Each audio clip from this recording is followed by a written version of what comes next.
order as it is and see where it takes us. So up first is Adam. Let's start the draft. You're on the clock. Who are you picking? Surely it's a quarterback. Which one are you going for? Yeah, I think we can safely say that the Panthers, giving up as much as they have, would be pretty shocking if they didn't go for a quarterback. So we're going to go for a quarterback. All off season, it's been Bryce Young, hasn't it? It's been the main guy. It's been the number one guy. I don't think it will be, and neither do the bookies. They have very much gone in favour of CJ Stroud. I can't remember who I saw say this, but there's a stat out there when it comes to Frank Reich where apparently in the 17 years that he's been a quarterback coach or a offensive coach or a head coach, he's only had 6 games where the quarterback has been under 6'2". It's so, you feel like he's not going to want to go for the smaller guy. You got Josh McCown there as well, who's on record as coming out and saying that he likes CJ Stroud. I think because of that, CJ Stroud is probably going to be the number one pick and that he's going to go to the Panthers. It just feels very much that that's the way that it's trending now. Yeah, I agree with you. I've seen a lot where everybody seems to be locking in CJ Stroud at this point at the moment. And I think it's a sensible pick for them. I think he's more of a safer option. I think we know what his talents are. We know what he can deliver, and he fits the prototype. And I think that's maybe why we're seeing him there. There's not as many question marks. People may think that his ceiling's not as high as some of the other guys, but he's definitely the right pick for me. And if that's the case, I do believe that the next pick is Bryce Young. As we've said in prior to this, I think CJ Stroud and Bryce Young are a cut above the rest when it comes to plugging and playing, starting them straight away. So I think they'll be 1 and 2, whichever way around they are. So I'm not going to talk about too much. I'm just going to lock in Bryce Young.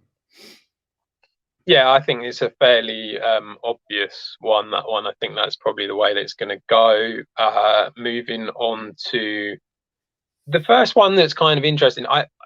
You said before we started this that you felt that Arizona is a trade back candidate. They are someone that a lot of people have spoken about. It's difficult. You sort of feel like if anyone's going to trade for them, it's going to be for a quarterback. I don't see anyone at the moment. It feels, very much like the quarterback needy teams have kind of sorted themselves out in free agency. So I don't know whether anyone will go for that or not. I think with that, it means that they probably will take the pick here. They need quite a lot, to be brutally honest. They really do need quite a bit. But you sort of look at the players that are available. To me, the standout guy is Will Anderson, so edge from Alabama. I think that's the fairly obvious choice that they will go for. Not only that, they've just lost Zach Allen in free agency, so I feel like it's not a direct replacement, but I do feel like they need some help on that line. So, yeah, Will Anderson for me. Yeah, I like the pick. With the couple of the issues that you've seen from Jalen Carter, we've always said that Will Anderson, Jalen Carter, best 2 defenders here.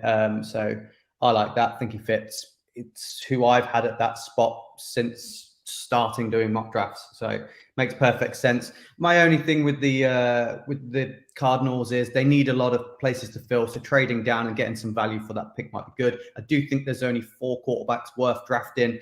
And we know that we think we know the Colts are going to take one.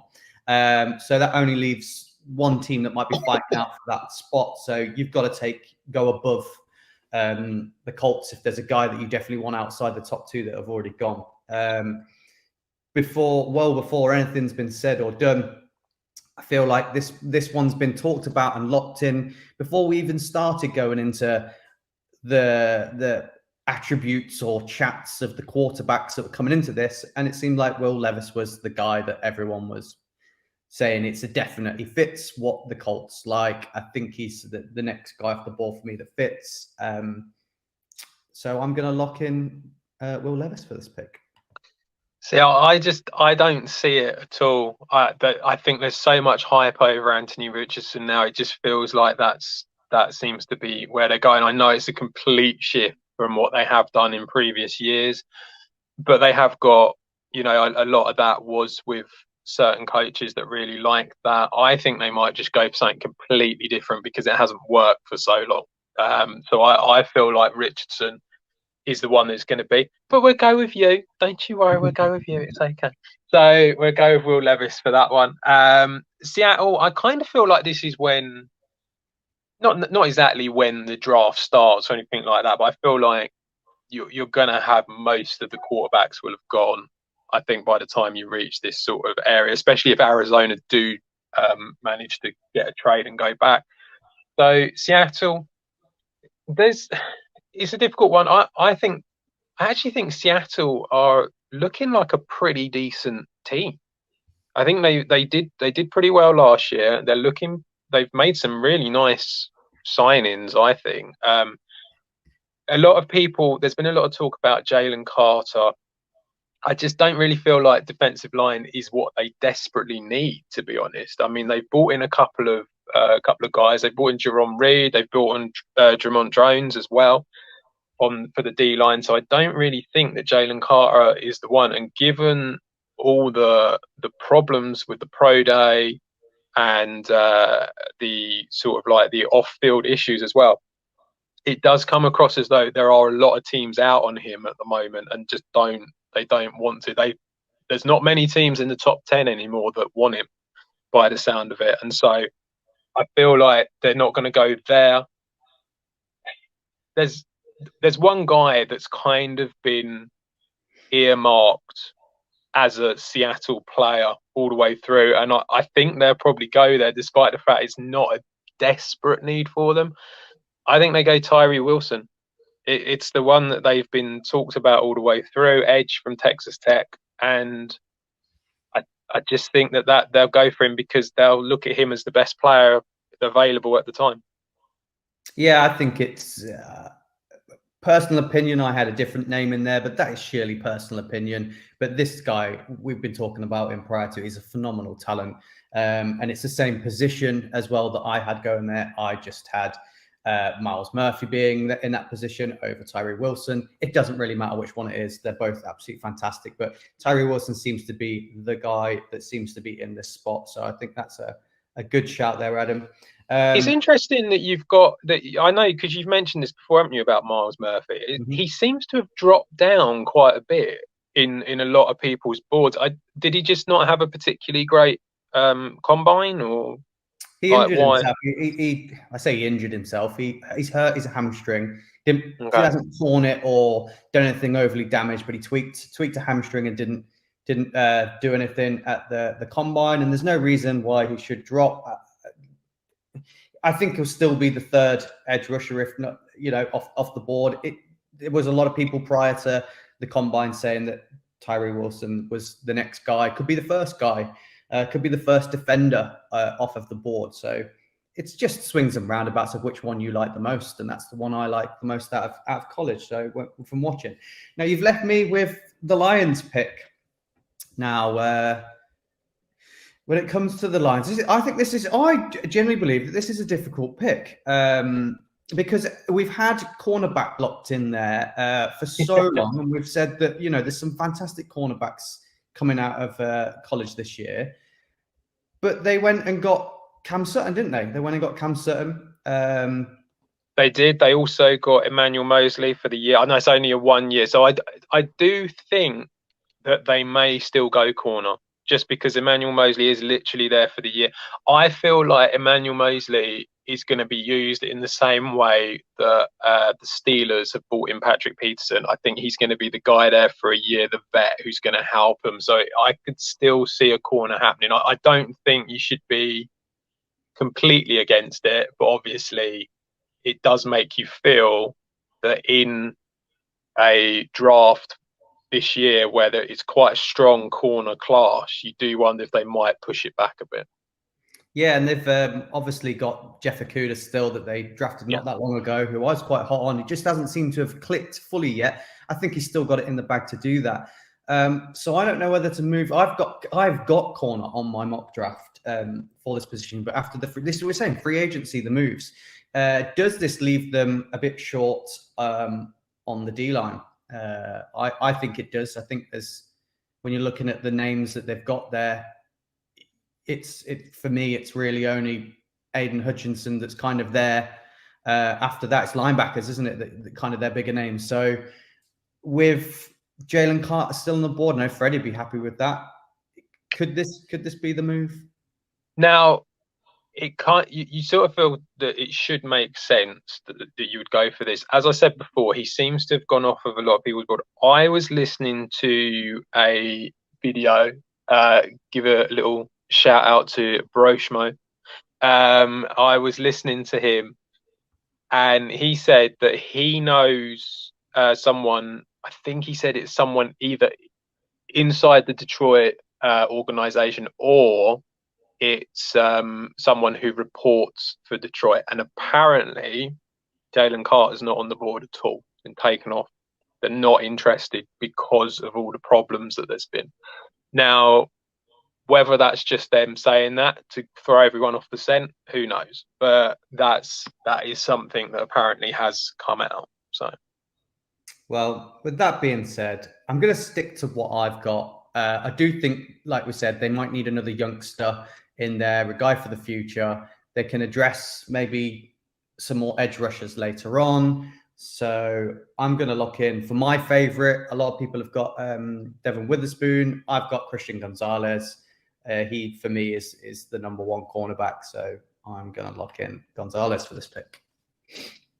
Now, the Raiders, my favorite team. As everyone knows, I do enjoy the Raiders, who they didn't disappoint, did they, at free agency going for Jimmy Garoppolo? Bless them. They did not disappoint me.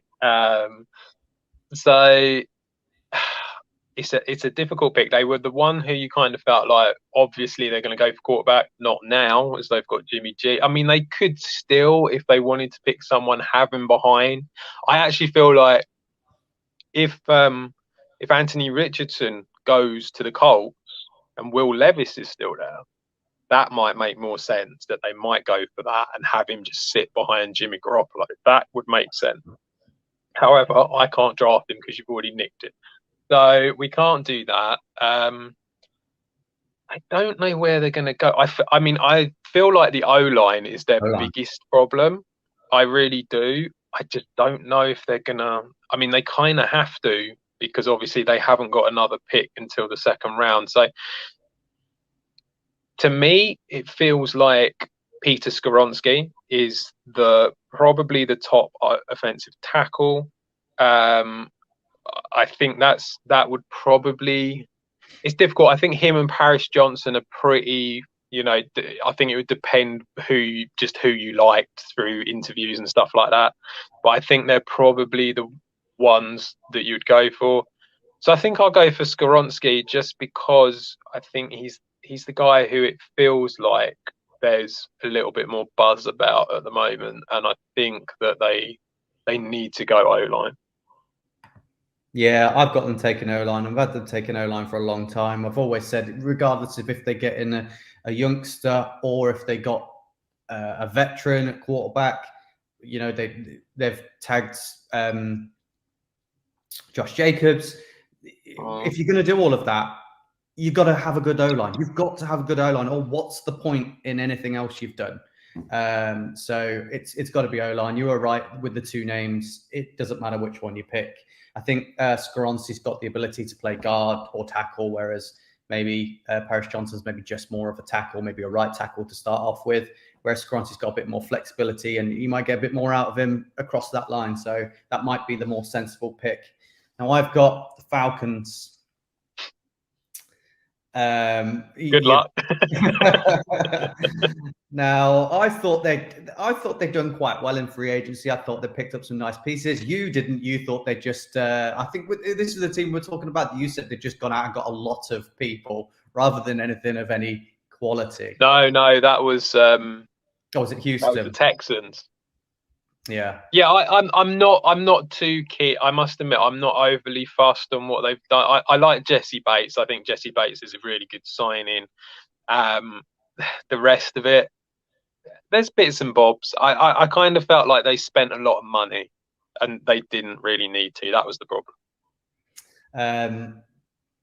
They kind of, would you say they addressed the quarterback position, brought in Taylor Heineke?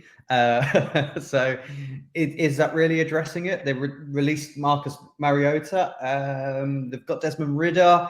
Is quarterback an essential need? I don't think so. I think they've still got a lot of holes on that defense. It was a bit of a struggle. I was umming and ahhing of whether they needed another cornerback, but I do think they need to put pressure. So it has to be edge rusher, linebacker, or something like that. In my drafts, I've had Tyree Wilson here, but obviously already off the board. So I know you've said he's falling down the board and not really on it. I would put Myles Murphy there. Would you like to overrule the Myles Murphy one because Lucas Van Ness and Nolan Smith are equally as impressive monsters? Are you happy for me to lock Myles Murphy in at this point? No, I mean, it's your choice at the end of the day. It's where you want to go. I have to say, I think that Van Ness will probably go before Murphy, but I understand that you like him, and I feel that, as you said, the whole defense of the Falcons kind of needs an upgrade. Bringing in Jesse Bates obviously helps in one particular area, but not on the line. So yeah, I think that'd be fine.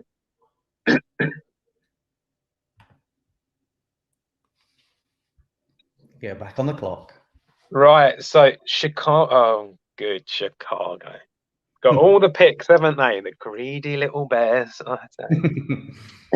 So again, I feel like there are a few holes, but I feel like they've pretty much addressed quite a lot of the sort of wide receiver now. I think they've addressed tight end. They've got Komet and Tonyan, so that feels like that's been addressed as well.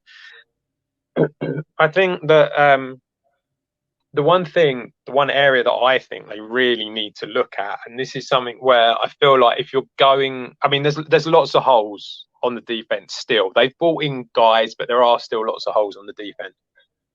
There is one area, though, that I feel that you desperately need to sort out, especially if you're going to have Justin Fields as your quarterback, and you need to sort that O-line out. You can't just keep on letting him run around and hoping that he can just extend plays forever.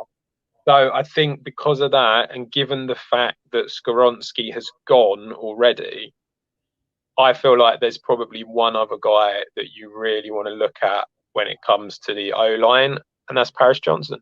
So I think that he would be a decent position. It feels a little high for him, and I think we've done this before, haven't we, with the O-line? We've pushed it higher than whatever any team has done. But I just feel like Paris Johnson is a very good, I think he's level with Skoronski personally. I think they're pretty much the same level. And I just feel like the O-line is seriously important for a team like the Bears if they're going to have Justin Fields. You're going to bring receivers in. You've got to give him time to actually get the ball to him. Yeah, I agree. After they've made their free agency moves, I feel like that's kind of pointing in the direction. I think they do need some help on the defense. You've had your shout out to Groshmo, who I listen to quite a lot. Really like him. But I'm going to talk about another guy that I listen to quite a lot, and that's Adam Rank, who is a Bears fan. And I'm starting to look a little bit like him with the beard and the cap these days. So, you know, I've been banging on about this pick being Bijan Robinson, and he is saying it's not going to be Bijan Robinson. He thinks that this could be a little sneaky Jackson Smith and Jigba here. I don't know whether he's lost his mind or what. To the Bears? Yeah. No. Yeah, that's what he likes. He likes Jackson Smith and Jigba at that pick. I like Bijan Robinson at that pick. I do understand How would that work? Let's critique Adam Rank a little bit. How would that work? I don't understand. So you've got DJ Moore as your wide receiver one now. Darnell Mooney, who is a good wide receiver too. You've got Chase Claypool there. You've got Cole Kmet. You've got Robert Tonyan. So you've got tight end position sorted out.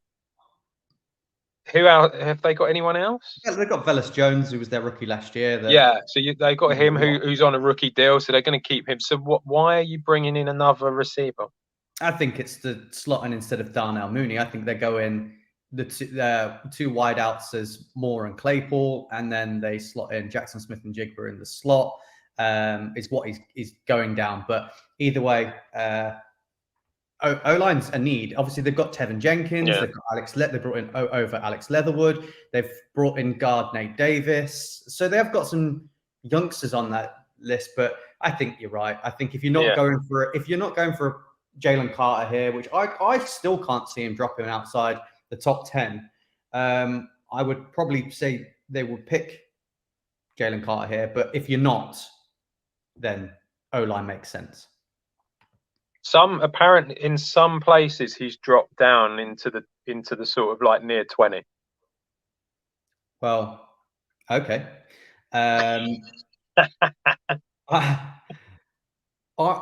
We've got Gareth, who's on the show with us. You guys have seen him do all his XFL stuff. He is a big Eagles fan.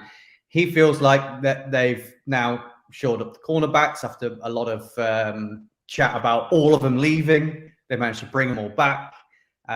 They've done quite well, but they do need to address that D line, and it needs to be interior. And he said to me, "Well, who are we taking if we're taking a D line?" I was like, Brian Brzee. But if Jalen Carter's there, from Georgia, played with Jordan Davis, it's a no-brainer. Take the risk. And take him.